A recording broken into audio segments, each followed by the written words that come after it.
Welcome back to Wire and Active. With us in the studio today is someone who knows jihad inside out. Whether it is the jihad with the prefix E or the jihad without this prefix, he is the man who knows it all. A former Lieutenant General, the former Governor of Sindh, and the former Interior Minister of Pakistan, Mr. Moinuddin Haider.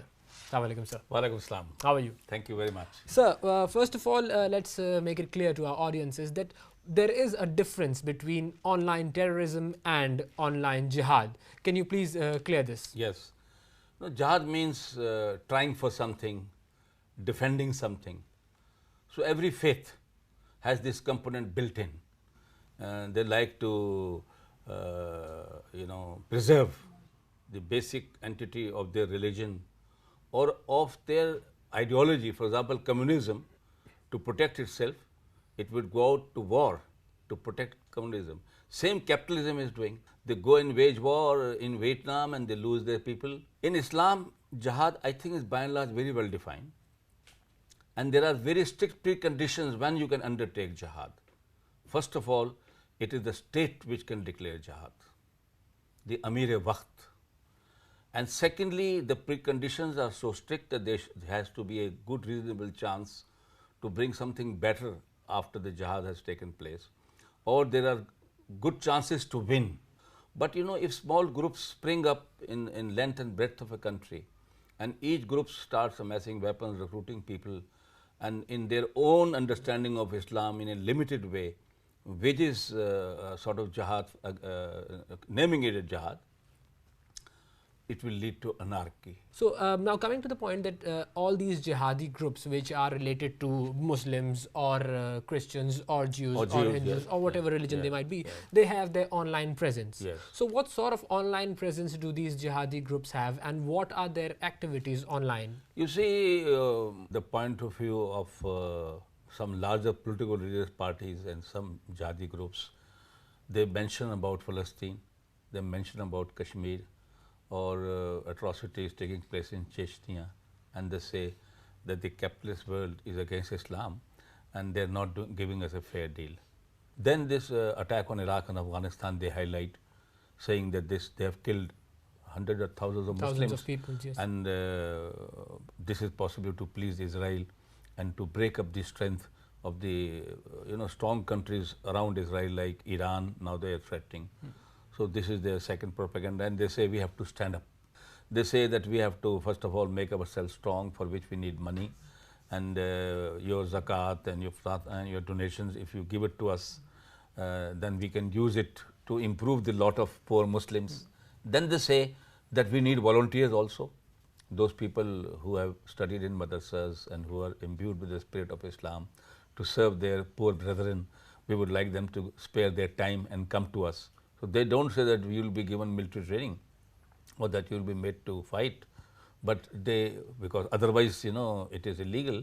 So this in the garb of doing some welfare work, they attract money as well as people. So do these jihadi groups face problems when they are propagating their ideas online? Many of such ideas which are not actually Islamic, but it is their limited understanding of Islam. But what sort of problems do these people face? We would like, for example, these sites to be closed, because anybody who is propagating something which is not quite Islamic and which is a sort of illiterate sort of presentation of their ideas. But you will be surprised that most of these sites which our jihadis and our other groups are using are all opened in the United States. None is opened in Pakistan. And when we approach America that we want the jihadi sites which are using, we want these to be closed down because they can be used also for terrorism, they say no, for the freedom of speech we don't want to close them down. So then we get suspicious that why they are allowing these. Because if illiterate people start interpreting Islam and giving their ideas, in the eyes of the West, we will be taken as illiterate people, that we are propagating ideas which are totally out of date. And they say these people are really illiterate, they are a danger to the world peace. So, but they don't close such sites. So what is Pakistan's take on that? This site is not registered in Pakistan, not based in Pakistan, so we can't close it.